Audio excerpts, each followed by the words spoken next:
Okay, so I'll only subject you to a little bit of this. Of the mission, everything we fought This is in critiquing. Ground. Yes, but you know the basic mission of any military force is to destroy the enemy or his will to fight. This is the clip that he uses. It's been our tradition since we were tied to the ground to translate that into terms of ground objectives. But that was never the real purpose. That just helped you achieve the end. Here we can free ourselves of those ground considerations and we go more directly for the enemy, wherever he may be. What was originally thought to be won within a matter of months lasted 8 years for the United States and claimed the lives of over 58,000 Americans, untold millions of Vietnamese. In the end, it was instead the American people who lost their will to fight, sick of an endless cycle of violence and empty promises of a victory within sight. In 1973, the United States finally submitted to public pressure and withdrew from the war, and within 2 years, South Vietnam was finally annexed by the North. Overall, I'd say that We Were Soldiers is a good historical movie to watch. Once I started researching the Battle of the Ia Drang Valley, it was clear to me how much the filmmakers respected the 1956 selection due to its higher popularity. Okay, Vietnam. It was actually the soldiers that didn't want to fight anymore, the problem with the Americans, where he talks about their arrogance and everything, no. What happened is John F. Kennedy, the Democrat, who got us involved in a foreign war, a Democrat president getting us needlessly into a foreign war. Horror, shock. That's never happened before, except every single fucking time. Yeah. A Democrat president going in and just fucking up a country that's fighting for nationalism, fighting for its own national interests. So JFK got us into Vietnam and then caught a bullet in the back of his head from Lee Harvey Oswald. One man named Lee Harvey Oswald, communist sympathizer, avid communist, who shot him in the back of the head, and then a piece of shit mafia wannabe who shot him, and he said he did it because, quote unquote, to show the world that you could do something. Whatever. So then we got LBJ, Lyndon B. Johnson. This is one of the worst presidents ever. Because he had this theory of escalation, of war escalation. Now, he wouldn't ever go into North Vietnam to fight the enemies. No. That was off limits going into North Vietnam. Let's stay in the South. And we're only going to fight as hard as the enemy fights. And if the enemy fights harder, then we'll fight harder. Instead of going in there and being like we did with every single other war, boom, we're here, decisive victory. Which meant taking land and establishing, like a strong running government and controlling its borders and, like we did with Japan, we did with Germany, we did with Italy. It's been done, right? No, he wouldn't allow any soldiers to go into North Vietnam or any planes to bomb North Vietnam. So we were bombing and fighting in South Vietnam. Our ally, the country who we were fighting with, the country who we were fighting for, South Vietnam.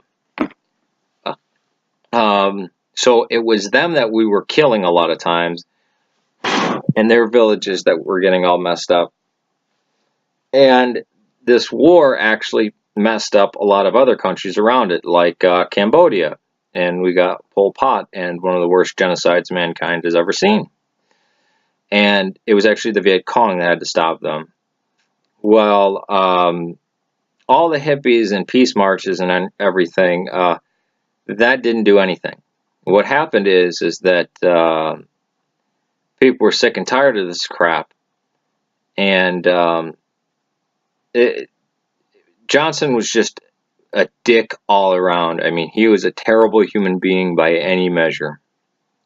For one, he was JFK's vice president. I know JFK was very well liked, probably because he took a bullet to the back of his head and had cute kids and had a nice looking wife, I guess.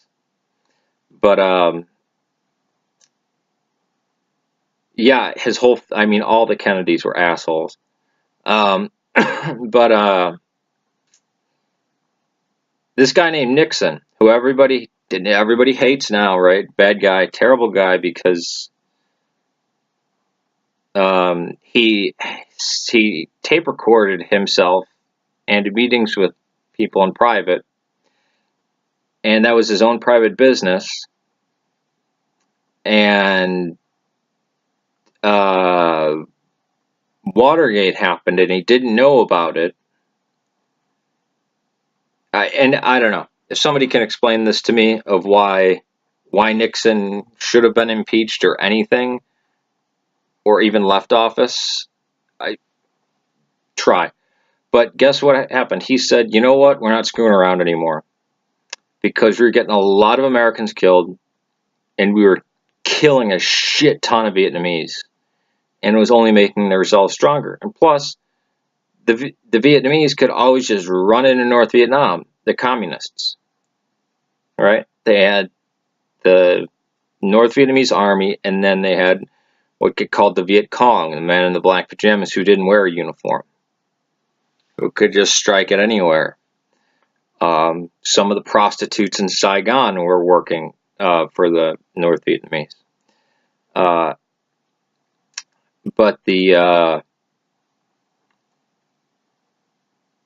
But Nixon said screw it and bombed North Korea, bombed Hanoi. Was it? No, yeah, Hanoi, and a bunch of other major places. And then, boom, the Paris peace talks happened. The Vietnamese were scared shitless of the North Vietnamese. The communists were scared shitless of Nixon. It was called the madman. That's what they called him. Now, in Vietnam, a lot of horrible lessons were learned because of this escalation thing, and going after the population and not actually taking land and holding it, and hearts and minds and type of thing. This theory of draining the ocean, the draining the sea or the drying of the ocean, would be used to exterminate people in El Salvador, just obliterate the Roman Catholic Church, which is 99% of the population down there. Happened in the 80s. But Nixon ended the war because he said that fuck LBJ's screwed up, ridiculous idea, and he bombed the North. The North came to the peace talks. Okay, boom. North Vietnam, South Vietnam. 2 years later, Nixon leaves office. The madman's gone.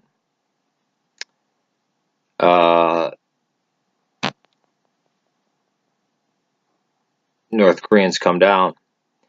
South Koreans fight him every last inch of the way.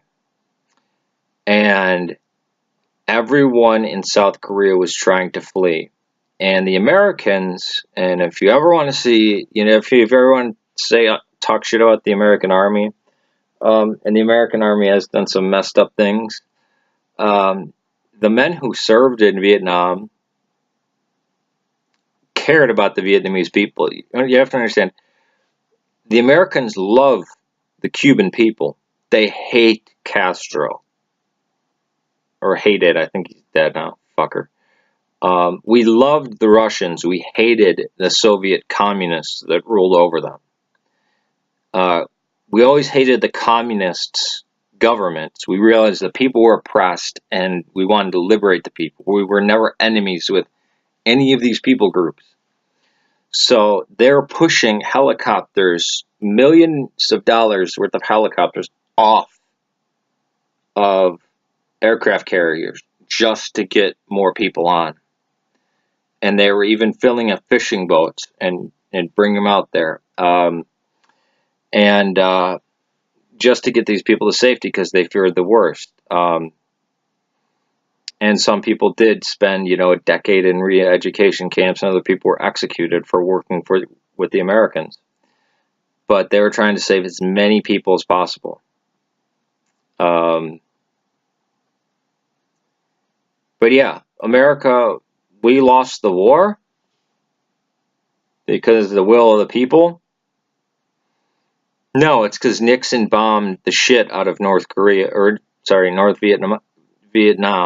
and they go, "Oh my God, we're not dealing with the pussy that just wants to massacre a bunch of South Vietnamese and gain us more soldiers, and basically have the Marines and the Army act like a bunch of roving serial killers."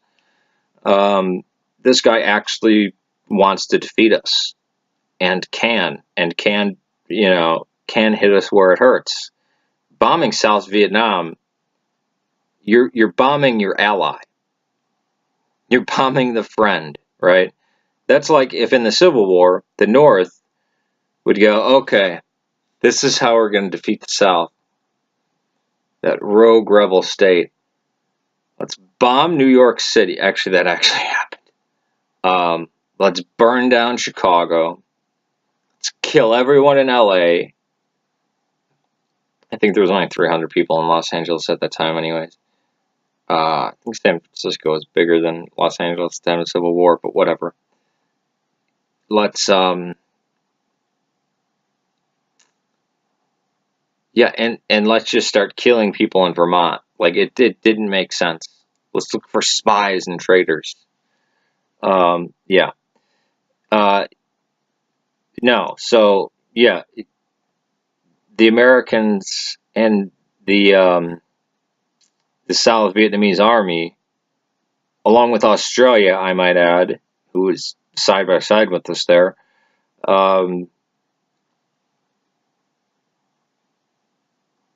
stopped the communist takeover, and there were peace talks. Okay, two states, North and South Vietnam. But when Nixon left,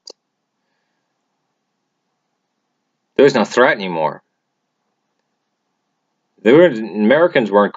Nixon might have sent over bombs, but the Americans, since all their protesting under LBJ, since he handled it so horribly, and since he's was responsible for so many fucking atrocities, it's not even funny. I mean, just you can listen to the Vietnam vets talk about it, of them just killing people because that was just their objective.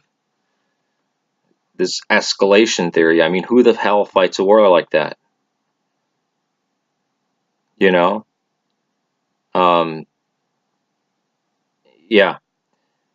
So, Paris Peace Accords, boom, it was done. But Nixon got left office, which why should he have? It doesn't, again, the last 4 presidents we have had, the last 5 actually, have done a lot worse shit than what Nixon was impeached for. And you could argue Nixon was far more left of any of them. But yeah, the